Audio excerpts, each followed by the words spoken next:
Hey everybody, hi. Today I'm going to be talking about Nana's Closet, and this video is directed towards my family. So today I wanted to come on here and do a little video because it was going to be hard to explain, actually to write the situation, but I wanted everybody to understand where I was coming from and to kind of get my feel and just my personal experience from the situation. So I wanted to talk about it today. So in 2017, 2016, my grandma lost her place. So you guys know that Nana Clem lost her house, and then my mom and her moved into another place. And everybody knows, if you don't know, you know my mom is an addict. My mom is an addict of crystal meth. So she's been an addict for a long time, and it's quite embarrassing, but I have to talk about these situations in order to be a better woman and to understand that she wasn't healthy for a long time, and I realize that now. I did a lot of self-therapy. I still do a lot of self-therapy, and I still do regular therapy because of the situations that I grew up with, in order for me to be a healthy woman and a healthy mother. I had to address these issues from when I was little. So that's a whole nother thing. But anyways, so they moved, they left, they lost that house, went to another house, and then my mom lost that house. So in that time, my mom lost the house. They put all the shit, all their belongings in two storages. Okay. So then my mom lost that house. So then they became homeless. So it was like 75 days they were out in the streets when my sister Andrea calls me and tells me that my dad's not doing well, and that my mom is not feeding my dad, and that we need to help them because they're on the street and they need help. That they're calling them. My mom wouldn't really call me because I've always been tough love. Like, I'm a tough cookie, and I'm like, it's never gray. It's either black or white with me. It's not, you can't bullshit a bullshitter, I say. Like, my mom always would try to, like, wishy-wash things with me, but I was always like, no, that doesn't make fucking sense. Like, why are you doing that, I would always, like, come back with something, and that's why me and her always bumped heads always growing up, because I would always question what she was doing, because I knew she wasn't mentally right, so we always bumped heads. That's just a little background. But yeah, so they were out in the streets 75 days, and then my sister called me, and then they were like, well, we need to help them, blah blah blah. So we found them. We like tricked them into coming to meet Andrea, because my mom didn't want us to see exactly what was going on with them, because it was bad. They were living in a car. They had my dad in the back seat. Like, literally, I will pull up the pictures, and I am going to add the pictures to this video, so you can understand what I dealt with and what me and my siblings dealt with that time in that situation. And it's a long fucking story. So anyway, so they had two storages, and then we found out that they had the storages, and then we're like, fuck, what are they doing? Like, we seen something, like, we understood, like, they didn't have any money, so we're like, what the fuck are they doing for money? Like, my mom was getting some money from my dad, and like, why did they have fucking money to, like, get a place? Like, we were like, what the fuck? So we figured out my mom and my brother, this is embarrassing, you guys. It's fucking embarrassing, and I'm embarrassed for them. And I don't want people to get the wrong idea, like, or my family members, because this video is directed to my family members. I don't want you guys to get the wrong idea of, like, I'm like that. I'm like the way my mom and my sister, the way that my mom and my brother moves. Like, I don't want you guys to get the impression that I'm like that, or this is why I'm doing the video, because I want you guys to understand the situation that I dealt with at hand, So then we found out that they were fucking selling the shit out of the storage. So we're like, what the fuck? They were going to the fucking swap meets and selling my grandma's shit. And we're like, fuck. So me and Andrea were like, fuck, this is bullshit. We need to fucking, like, stop them, And she lived right around the corner from the storage place where the stuff was stored. So we literally, long story short, we caught them, like, taking shit out and trying to sell, and we're like, fuck this. So we, like, intervened with the situation. We changed the locks, and then my brother kept he broke the locks. So then we were like fighting. This was like 2 weeks, 3 weeks. We kept going back and forth to the storage. Me and my children's father, we kept going back and like changing the locks. My sister kept changing the locks. We kept changing, trying to fucking secure my grandma's stuff, because they kept trying to sell all her vintage shit at the swap meet, you know? And we're like, fuck this is fucking bullshit. So then finally, like one night, me and my children's father, we were in the neighborhood, and we just like, okay, let's go check the storage to make sure that it hasn't been touched, that the locks are good, because this was like the next, like another, like we didn't check it the day before, so we went the next day, and we get there, and fuck, we roll up, right? This is what happens. I roll up, and I fucking go in, and I'm like, oh shit, there are fucking cars there. So we fucking park, and we roll up, and they're in there, and my brother, Chuckus, is trying to fucking break the lock off the storage. So I'm like, what the fuck? Get the fuck back. Like, you guys, what the fuck? We were all pissed, me and my children's father, like, what the fuck? So what does my brother Chuckus do? He fucking has like this metal bat, and he starts chasing me down the fucking hallway. If you ever been in a storage, like it's long, right? And it's like no door, so I'm running to the fucking end of the thing, and he's chasing me. And mind you, my brother is a fucking crystal meth. Like, he's on crystal meth, he's an addict, and he's chasing me with the fucking metal bat, and literally try to beat my ass from him not to get into the storage, because we were trying to stop them from selling the shit. So that was this big situation. So I ended up fucking getting out of there, and then him and my children's father like go toe to toe. They didn't end up fighting, but I ended up calling the cops and like pressing charges on my brother, because it was bullshit. Like, we went through bullshit to fucking save this stuff, because they were constantly going in there and like just destroying my grandma's stuff, So finally the fucking cops took him. So what we did, me, Andrea, and her her daughter's father, my other sister, we all like fucking, I was like, you know what? He's in jail. Like, we have fucking 24 hours. So what we did, we moved the shit from one storage to another storage, right? And then, so they didn't know where we were going to put the shit. So we had to combine, what we did is combine the two storages into one storage. So that was in 2017. So then I fucking put it away, and then that was paid.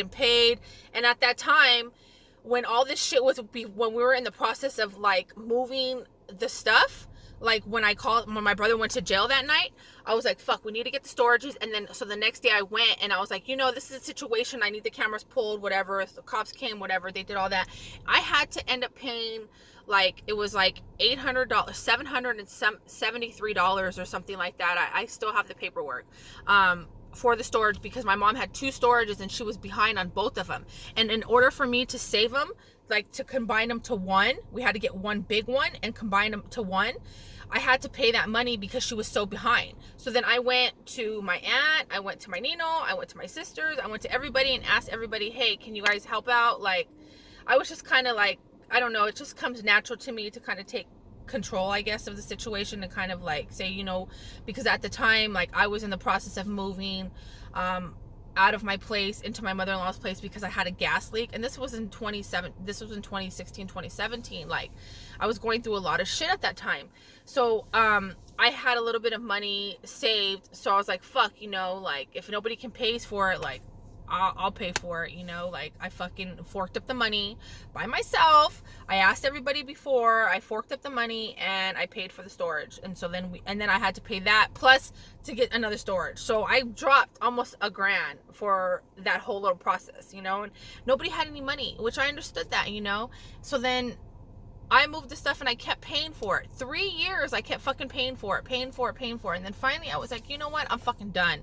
Like, I can't pay this anymore. Like, I've been a single mom. Like, you guys know that I've been a single mom for 2 years already, almost going on 3 years. And my children's father, I'm, anything that I speak about on social media or in this video, like, I'm being completely real and honest, and I'm being the raw 100% tea. Like, this is me, tea, and I'm not wishy-washy, I'm not sugarcoating shit. But my children's father, he doesn't pay his child support, and I'm being real. He pays a portion of it, he pays what he can, but I don't know, don't believe it. You know, I don't believe that a person can't make money if they don't have the drive or the will to make money for their kids. Like, I just don't, that doesn't comprehend to me. Like, I don't get that. Like, if somebody says this can't be done, like, I don't see the no in that. Like, okay, you say no, but I'm gonna go fucking figure a way out. You know what I mean? Like, I'm just that type of person where I sit back and I'm like, you know what? Okay, if I can't do this, then I'm gonna figure something out. So here we are, you know, 3 years later, I paid $7,400 for this storage in a 3-year period. And now I live in this house where I have a garage, and I was able to move the stuff out of storage, which I did on my fucking own. Moved all this shit out of the storage into my garage, and now I'm going through the stuff, and I'm like slowly going through it, chucking trash away, doing stuff. So and I'm getting rid of stuff. I'm actually trying to create kind of a hall of fame of Nana Clem and Dr. Andy, because a lot of this stuff was destroyed in the midst of my mom's fucking chaos. And I can honestly say that, my mom's chaos, you know. And I genuinely apologize to anybody that my mom hurt or did anything to, you know, financially, you know, all that. Like, I am quite embarrassed of it, because that it's just embarrassing, you know. So what I want to do with this stuff that I have now, I created this page on social media. It's called Nana's Clem's Closet, which I will add only family members only. And this is why I'm doing this video, because I want everybody to understand, again, where I'm coming from. This is my personal experiences and personal opinions. Okay, so if you have any suggestions or any thoughts or anything like that, I want everybody to come together, and I want everybody to be happy, you know. And I'm open to suggestions, but the way I want to do this and the way I want to move forward, I want to create well, I already actually did create a page called Nana's Clem's Closet, and I will be posting things on there that I do find that if you do want them and you want to come pick them up, and I will post the actual item, and I will put available on the post of whatever actual materialistic thing that I do find that I don't want, or that I don't think that it should be kept in a Hall of Fame kind of thing, because I'm gonna frame things, and I have a couple cases that were in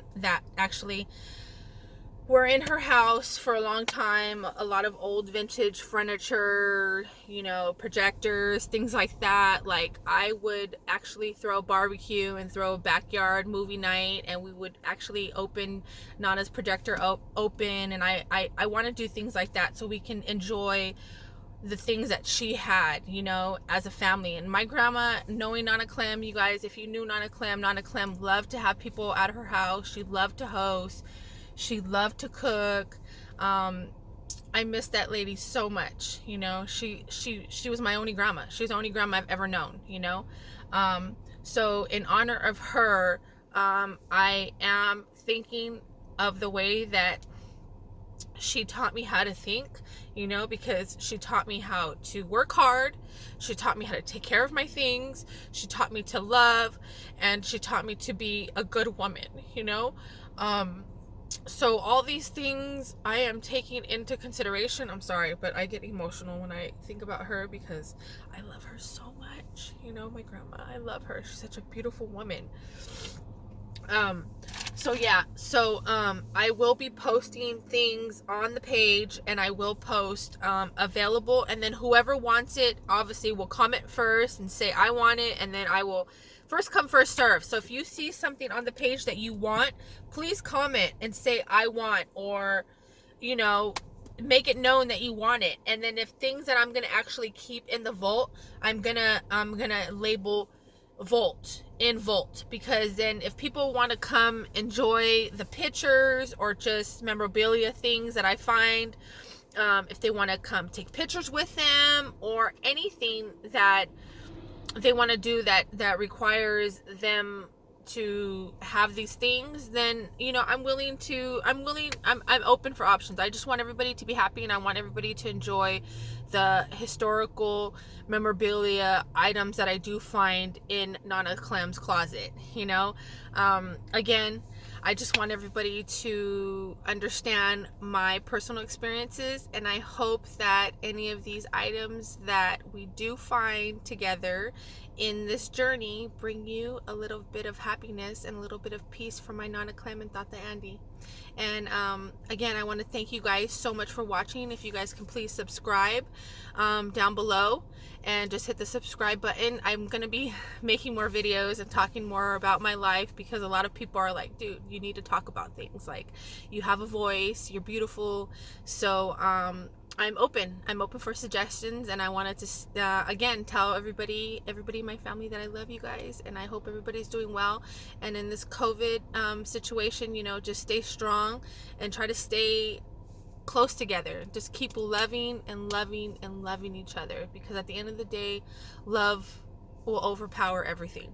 Okay, so have a great day.